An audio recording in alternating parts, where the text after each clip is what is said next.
A Canadian-American family rescued from militants in Pakistan have reached London. It's a long-awaited taste of freedom for Canadian Joshua Boyle and his American wife, Caitlin Coleman. They were abducted 5 years ago in Afghanistan. Coleman gave birth to 3 children while the couple was held hostage. Now the whole family is finally en route to North America. But how difficult might be it for them to regain a sense of normalcy once the family returns? For more on the challenges that could lie ahead, we're joined by Jere Van Dyk. Now, he is a former prisoner of the Taliban who was held captive in Pakistan for 45 days back in 2008. He's also the author of the new book, The Trade: My Journey into the Labyrinth of Political Kidnapping. And Jere joins us now live from Washington. Thank you for joining us on this day. Now, we know that, we mentioned that you were held imprisoned by the Taliban, 45 days, freed as well. So perhaps no one better can imagine the emotions that must be going through that of Joshua Boyle's family now. What could they be experiencing? Well, first of all, they're stunned. They are overwhelmed with happiness. They can't really quite believe that they're free. The light is shining. They're no longer in darkness. They're surrounded by people who wish them well. Yet deep down, they are filled with a sense of guilt of all the trouble they have caused to their families, to the governments, all that they have gone through. And right now, they are in transit, of course, as you have just told us, surrounded by reporters, perhaps, with questions, and they are planning, how do we say this? What are we going to say? How do we express ourselves? Enormous amount of, more than anything else, gratitude, but also there will be a sense also of loss. They have been in a home. It's very, very hard for people to understand. Sociologists call this a Stockholm Syndrome, but they developed a certain relationship, particularly because of the children. With the women who helped bring up these children, this could never have been done in a compound in Afghanistan or Pakistan without the involvement of their captors' wives or the other women. And now, so it's a combination of things. And now one key point that you also make is that feeling of guilt, and you made mention of that too. So maybe you can sort of elaborate on that. Where is this great feeling of guilt coming from for hostages? The fact that they were captured, they are victims. And to be a victim means that there's a sense of guilt and a sense that I need to in some way change. I need to in some way take responsibility for my actions in order to change. Otherwise, I'm forever seen as a weak person, as one responsible for all the trouble that governments have had to go through. And while they were in captivity, and I think this is not television, this is not Hollywood, this is the way human nature is. It's a good cop, bad cop situation in which they were.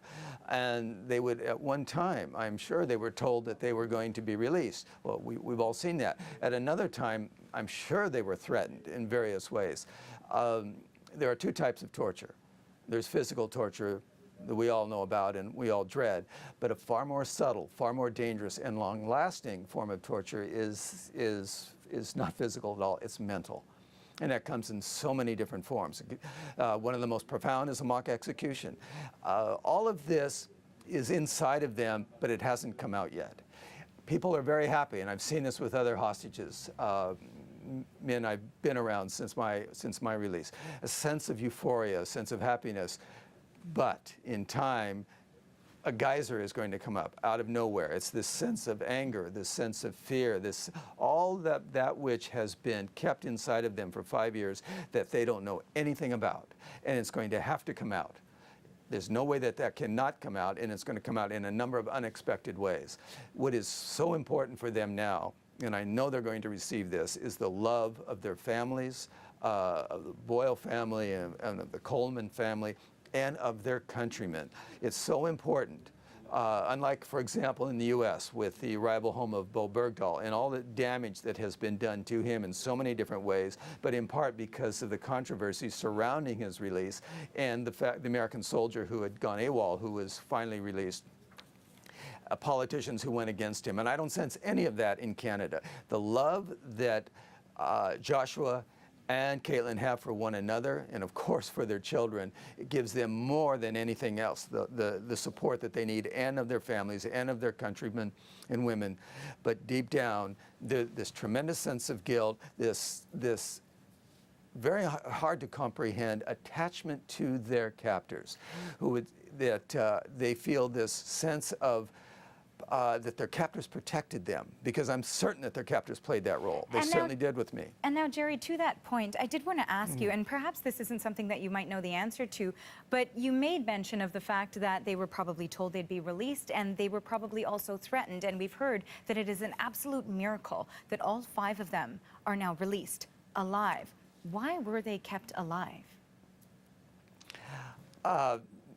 What people find hard to believe is that those who are our enemies, what we call terrorists, are to themselves freedom fighters.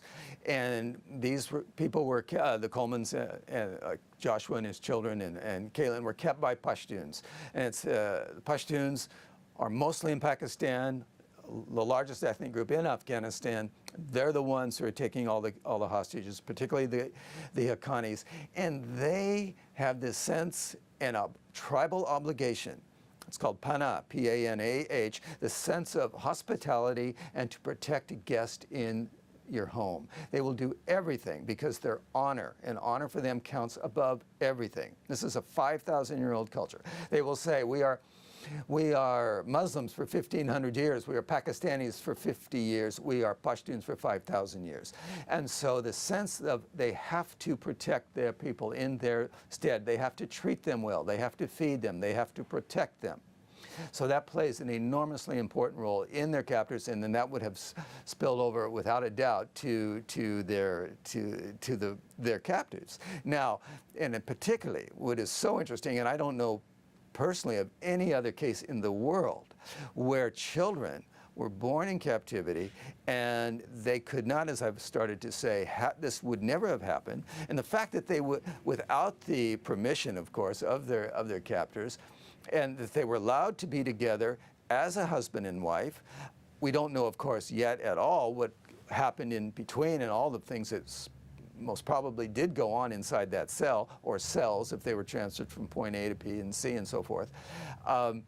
But that the women involved who had to serve as nursemaids or to provide food, and that there would be a relationship that would have developed with them. And this is a totally new terrain to me. I think it is absolutely fascinating, and it's going to be very interesting to watch in the future. And again, I can't emphasize enough the importance of the love and support that will surround them, because the tremendous guilt, again, to not reiterate over and over again, that they feel as victims, all the problems that they have caused, and everything that has happened to them themselves that we don't know about.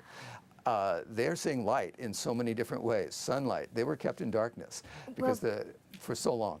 And Jere, thank you so much for your thoughts. We're going to have to leave it there, but some really fascinating analysis from you. Thank you so much for sharing your experience. That was Jere Van Dyk, former Taliban prisoner and author of The Trade, My Journey into the Labyrinth of Political Kidnapping. He joined us from Washington.